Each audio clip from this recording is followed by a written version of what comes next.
तर चला, नमस्कार विद्यार्थी मित्रांनो. जास्त वेळ न घालवता आपण लगेचच दुसऱ्या पार्टला सुरू करणार आहोत. बघा, आपला 6वा क्वेश्चन काय आहे. 6व्या क्वेश्चन मध्ये ज्याची परिमिती 48 मीटर आहे अशा चौरसाचे क्षेत्रफळ किती.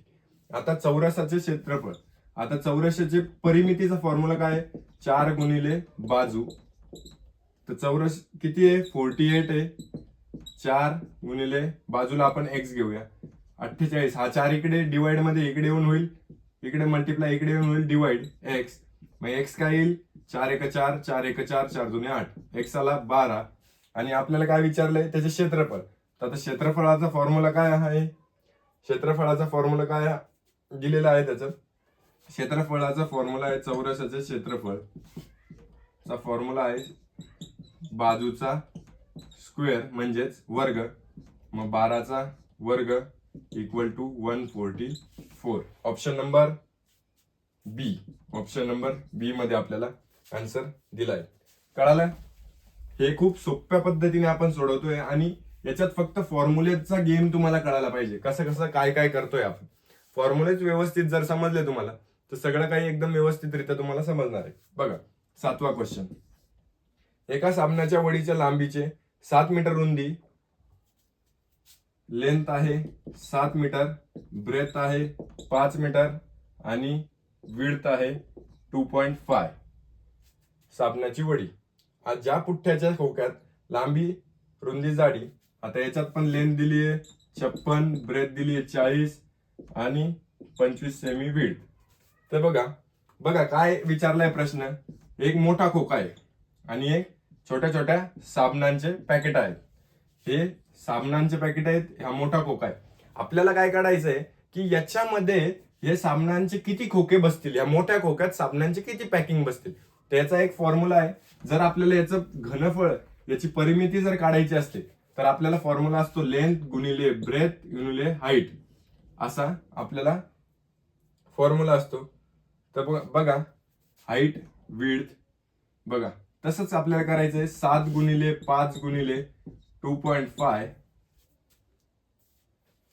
आता बघा, आपल्याला काय करावं लागेल, अगोदर हे खोक्यात किती बसणार आहेत.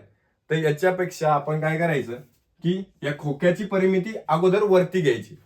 खोक्यांची परिमिती काय घ्यायची, अगोदर वरती घ्यायची. तर बघा, 56 गुणिले 40 गुणिले 25 अपॉन 7 गुणिले 5 गुणिले 2.5. आता हे 2.5 पॉईंट नंतर किती डिजिट आहे, 1, मग 1 0 वरती. 25 1 25, 25 10 250, 5 1 5, 5 2 10, 7 1 7, 7 8 56. उरलं काय, 8 गुणिले 40 गुणिले 2, 8 चौक 32, 32 दुने किती होतात 600, 320 इंटू 640 किती होतात 640. ऑप्शन नंबर बी, बी होईल आपला आन्सर. कळालं हे क्वेश्चन कशा प्रकारे सॉल्व्ह केलंय, म्हणजे 640 साबणांच्या वड्या या त्या बॉक्स मध्ये बसणार आहेत. कळालं. हे सगळं सोडून मग त्याला डिवाइड करण्यापेक्षा आपण काय केलंय, असंच डायरेक्ट त्याला सम सॉल्व्ह करायची गरज नाही, डायरेक्ट असंच डिवाइड केलंय. बघा, 8वा क्वेश्चन. चौरसाची परिमिती जर त्याच्या क्षेत्रफळात इतकी असेल तर त्याची बाजू कोणती. आता याला ऑप्शनने सोडावं लागेल आपल्याला. बघा, 6, बी आहे 2, सी आहे 4 आणि डी आहे 8.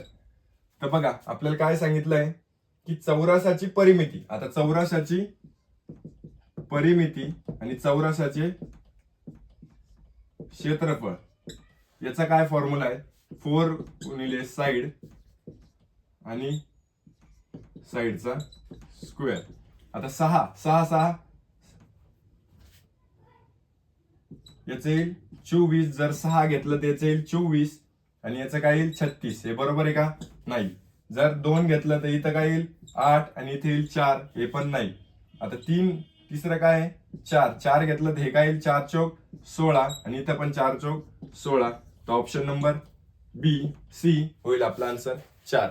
म्हणजे याची परिमिती याची ही जर बाजू घेतली आपण 4 तर तिची परिमिती पण, चौरसाची परिमिती आणि चौरसाचे क्षेत्रफळ हे सारखंच येणार आहे. तुम्हाला जर समजत असेल तर खाली कमेंट बॉक्स मध्ये यस करा मला.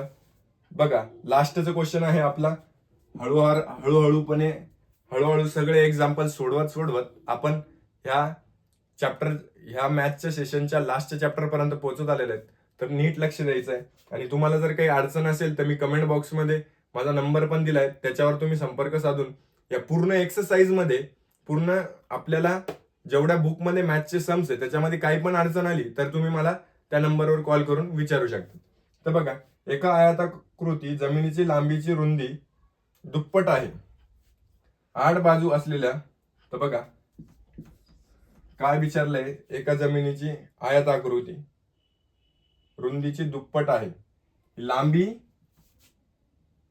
बघा, लांबी गुणिले रुंदी, जमिनी लांबी तिच्या रुंदीची दुप्पट आहे. आता रुंदीच्या दुप्पट आहे म्हणजे रुंदी जर x आहे तर लांबी काय 2x, त्याच्या दुप्पट दिलेली आहे.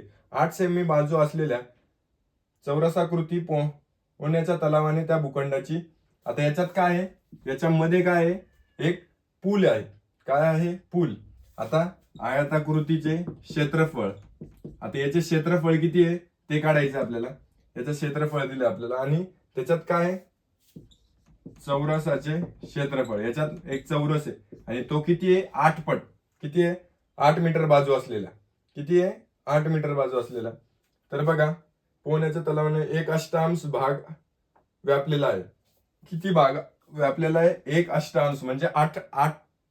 एका याचे जर आपण 4 भाग केले, एका याचे जर आपण 10 भाग केले तर त्याच्यामधले 8 भाग कशाने व्यापलेले, यांनी, म्हणजे इतके सारे भाग यांनी व्यापलेले आहेत. कोणी, त्या पुलाने. तर बघा, याचा फॉर्म्युला काय, लेंथ गुणिले ब्रेथ, लांबी गुणिले रुंदी, आणि याचा फॉर्म्युला आहे साइडचा स्क्वेअर इंटू 8. तर बघा, लांबी गुणिले रुंदी काय, x इंटू 2x, आणि याची बाजू काय आहे, बाजू आहे 8चा स्क्वेअर, आणि या अष्टांश भाग म्हणून 8वा भाग, 8 भाग आहे म्हणून हा 8 इथं आपण घेतलाय. तर इथे होईल x गुणिले 2x, 2x चा स्क्वेअर, आणि हे 8 64 गुणिले 8 म्हणजे हे होईल 512. 8चा क्यूब होईल ना इथे, 8चा क्यूब. मग 2x स्क्वेअर, 2 इकडे डिवाइड मध्ये, 2 1 जा 2, 2 2 जा 4, 2 2 जा 4,